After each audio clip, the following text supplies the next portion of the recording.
Married at First Sight by 𝐃𝐢𝐬𝐬𝐜𝐵. Chapter 1. 𝐼𝐿𝐶𝐵's hot weather in October was a killer. Still, the mornings and evenings were eased by the late autumn breeze. Serenity Hunt got up first thing in the morning to make breakfast for her sister's family of 3. She then grabbed her birth certificate and slipped away in the silence. "We're going Dutch from now on, and I'm talking about everything, the living expenses, the mortgage, and auto loans. Your sister should be splitting the costs since she's staying at our place. Sure, she pays $2,000 a month, but it doesn't stretch very far. She's basically mooching off us." Serenity overheard her brother-in-law's comment during the couple's argument last night. She had to move out of her sister's place. However, there was only one way to put her sister's mind to rest, and that was to get married. Since Serenity wanted to tie the knot on short notice without ever having had a boyfriend, she decided to take up on Grandma May's offer. Serenity had saved the old lady by chance and came to know that Grandma May was trying to marry off her grandson, 𝐃𝐢𝐬𝐬𝐜, who had trouble settling down. 20 minutes later, Serenity got off to her pit stop at City Hall. "Serenity." A familiar voice summoned her attention the moment she got out of the car. It was Grandma May. Grandma May. As Serenity hurried over, she took notice of a towering yet distant figure standing next to Grandma May. He must be 𝐃𝐢𝐬𝐬𝐜, her husband-to-be. At a closer distance, Serenity was dumbstruck after getting a load of 𝐃𝐢𝐬𝐬's face. According to Grandma May, her eldest grandson, 𝐃𝐢𝐬𝐬𝐜 had no luck with the ladies despite hitting 30. Needless to say, Grandma May was worried sick. Serenity had always assumed that he must be hideous. After all, she heard that 𝐃𝐢𝐬𝐬𝐜 had a high-paying job up the corporate ladder in a major group. Now that they had met face-to-face, Serenity realized that she had gotten it all wrong. 𝐃𝐢𝐬𝐬𝐜 was attractive and carried himself with an air of aloofness.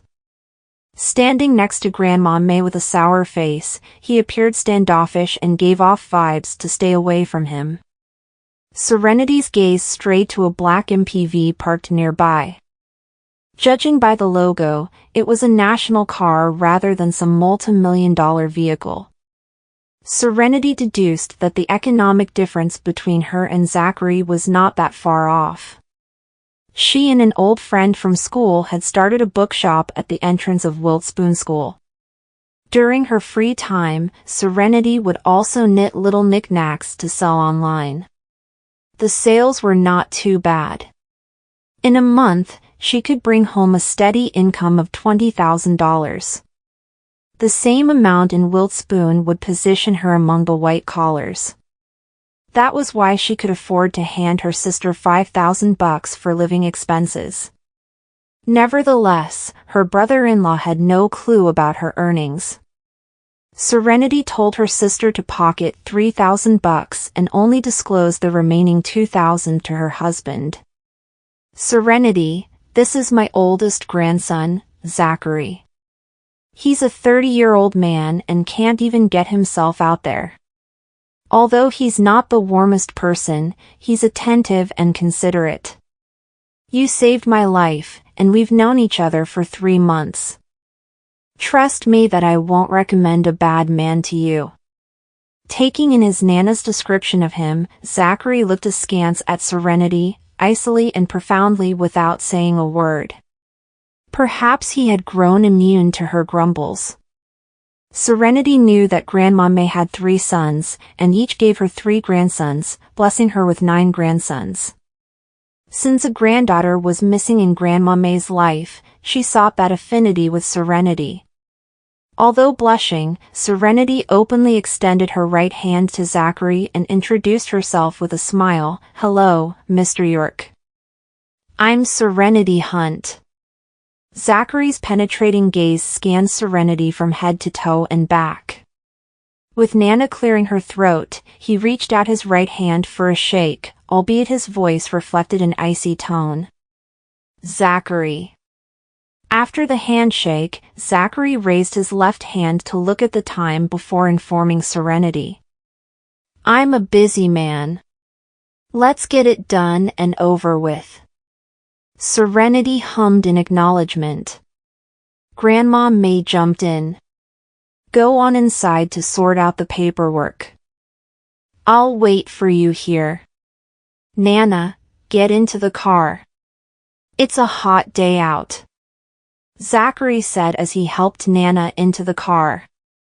Through his actions, Serenity was able to agree with Grandma May's statement that Zachary might be callous, but his heart was in the right place.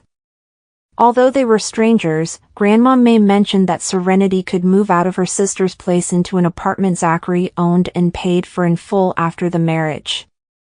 It could reassure her sister that Serenity was in good hands and end the arguments in the apartment because of her. It was only a marriage of convenience. Soon, Zachary returned to Serenity's side and uttered, "Let's go." Sure.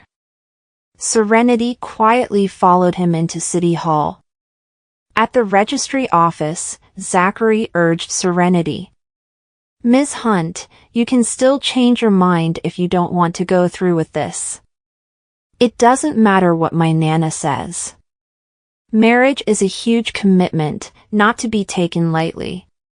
He was hoping Serenity had second thoughts because he had no intention of marrying a woman he had just met.